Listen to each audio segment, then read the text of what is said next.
सब्जी बेचने वाली भूतिया चिड़िया। रात होते होते जंगल के शांत और खुशनुमा वातावरण में अजीब सा डर और मनहूसियत फैलने लगी थी। अंधेरा होते ही पहले तो भूतिया हंसी की आवाजें गूंजने लगी और फिर कुछ ही देर में वहां भयानक बिजली कड़कने की आवाजें आने लगी। देखते ही देखते मूसलाधार बारिश भी शुरू हो गई। हाय राम, ये सब क्या हो रहा है? मेरा तो डर के मारे हलक ही सूखा जा रहा है। ये कैसी भयानक हंसी की आवाजें आ रही हैं और इतनी भयानक बिजली कड़क रही है कि लगता है कि आज पूरे जंगल को ही जलाकर राख कर देगी। तुम बिल्कुल सही कहती हो रूही। अरे डर तो मुझे भी बहुत लग रहा है। बाहर इतनी तेज बारिश हो रही है कि लगता है कि हमारे सब्जी के खेत तो आज पूरे बर्बाद ही हो जाएंगे। इस तरह रूही और रामू की तरह जंगल के बाकी पक्षी भी किसी तरह से डरते डरते रात बिता लेते हैं। अगले दिन सुबह हे भगवान, कल रात की उस भयानक बारिश ने तो जैसे हमारे पूरे जंगल के खेत ही उजाड़ दिए।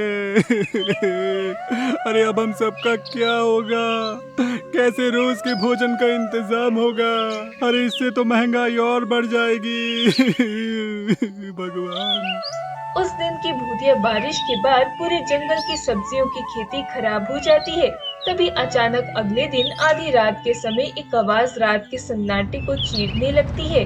सब्जियां ले लो, सब्जियां, हरी हरी ताजी ताजी सब्जियां ले लो। भिंडी, तोरी, आलू सब्जियां ले लो। लगता है इस जंगल वासियों से भेष बदल कर मिलना होगा ताकि आसानी से ये लोग मेरी स्वादिष्ट सब्जियां चख सके और मैं हर रोज अपना पेट भर सकूं। इतना सोचकर भूतिया चिड़िया अपना भयानक रूप बदलकर एक साधारण सी टूनी चिड़िया के रूप में आ जाती है। आधी रात को भूतिया चिड़िया की सब्जियां बेचने की आवाज सुनकर सारे पक्षी हैरत में पड़ जाते हैं। अरे ये कौन सा पक्षी है जो आधी रात को सब्जियां बेच रहा है? लगता है बाहर जाकर देखना ही पड़ेगा कि आखिर माजरा क्या है। हाँ, चिंटू कबूतर अपने घोंसले से बाहर आता है और सब्जी वाली चिड़िया से कहता है, अरे ओ चिड़िया, इतनी रात गए तुम सब्जियां बेचने निकली हो क्या? हमारे जंगल की सारी सब्जियां तो कल रात को बारिश में बर्बाद हो गई। फिर तुम ये सब्जियां कहाँ से लाई हो? मुझे तो तुम इस जंगल की भी नहीं लगती। सच सच बताओ, आखिर तुम कहाँ से आई हो? हाँ? चिंटू कबूतर के सवालों से भूतिया चिड़िया बहुत क्रोधित हो जाती है और गुस्से में उसकी आंखें लाल सुर्ख हो जाती हैं, जिससे खून टपकने लगता है। और इसके बाद वह टूनी चिड़िया अपने भूतिया चिड़िया के रूप में आ जाती है। सवाल पर सवाल किए जा रहा है। तुझे पता नहीं है कि ज्यादा सवाल पूछने वाले पक्षी मुझे पसंद नहीं आते। अब तू मरने के लिए तैयार हो जा। आज तू ही मेरा सबसे पहला शिकार बनेगा। इतना कहकर भूतिया चिड़िया चिंटू कबूतर की गर्दन मरोड़ देती है और उसकी गर्दन को एक आलू बनाकर अपनी टोकरी में रख लेती है। चिंटू कबूतर की हत्या करने के बाद भूतिया चिड़िया फिर से टूनी चिड़िया का रूप ले लेती है और अपने सर पर सब्जियों का टोकरा रखकर भूतिया हंसी हंसती हुई आगे बढ़ जाती है। इस तरह भूतिया चिड़िया रोज आधी रात को सब्जियों का टोकरा सर पर रखकर सब्जियां बेचने आने लगती है और जो भी पक्षी उसकी आवाज सुनकर अपने घोंसले से बाहर निकलता है उसकी हत्या करके उसको सब्जी बनाकर अपने साथ ले जाती है। अगले दिन सरपंच कौवा सभी पक्षियों को इकट्ठा करता है और कहता है, देखो पक्षियों, अब पिछले कुछ दिनों में हमारे जंगल के ना जाने कितने ही बेगुनाह पक्षियों की हत्या हो गई है। ना जाने आधी रात को कौन आकर पक्षियों का सर काट कर ले जाता है। हमें इस बात की तह तक पहुंचना ही होगा, और नहीं तो कुछ ही दिनों में हमारा जंगल वीरान हो जाएगा। सरपंच कौवे की बात सुनकर सभी पक्षी उनकी बात का समर्थन करने लगते हैं। देखो पक्षियों, आज हमारे जंगल की सुरक्षा की बात है, इसलिए मैं ये बात आप सभी को बता रही हूँ। कुछ दिन पहले की बात है, मैं अपने मायके गई हुई थी। मेरे मायके वाले जंगल में भी ऐसे ही हादसे हो रहे थे। आधी रात में चुड़ैल चिड़िया सब्जी बेचने आती थी और जो भी उससे सब्जी खरीदने निकलता था उसकी हत्या कर देती थी। सुनहरी कोयल की बात सुनकर सारे पक्षी दांतों तले उंगली दबा लेते हैं। ये तो सच में बहुत ही गंभीर समस्या है। सुनहरी कोयल, क्या तुम बता सकती हो कि आखिर ये सब्जी बेचने वाली चुड़ैल हमसे चाहती क्या है? पक्षियों, ये चुड़ैल एक सब्जी बेचने वाली चिड़िया है। इसका सुंदरवन में एक सब्जी का खेत था। अपने खेत से सब्जियां तोड़कर और बेचकर ही वह अपना जीवन यापन करती थी। एक रोज जंगल में बहुत तेज बारिश हुई, जिससे उसके खेत की सारी सब्जियां बर्बाद हो गई। सब्जियां खराब हो जाने के कारण ये बेचारी कितने ही दिनों तक बेरोजगार होकर अपने घोंसले में बैठी रही। धीरे धीरे उस बेचारी चिड़िया की भूखे मरने की नौबत आ गई। उसने अपने जंगल के अन्य पक्षियों से रो रो कर मदद मांगी, लेकिन किसी भी पक्षी ने उसकी मदद नहीं की। वो बेचारी भूखी प्यासी अपने घोंसले में रोती रही और अंत में भूख से तड़प तड़प कर उसकी जान चली गई। उसकी दर्दनाक मौत के बाद वो सब्जी बेचने वाली चिड़िया एक भूतिया चुड़ैल चिड़िया बन गई।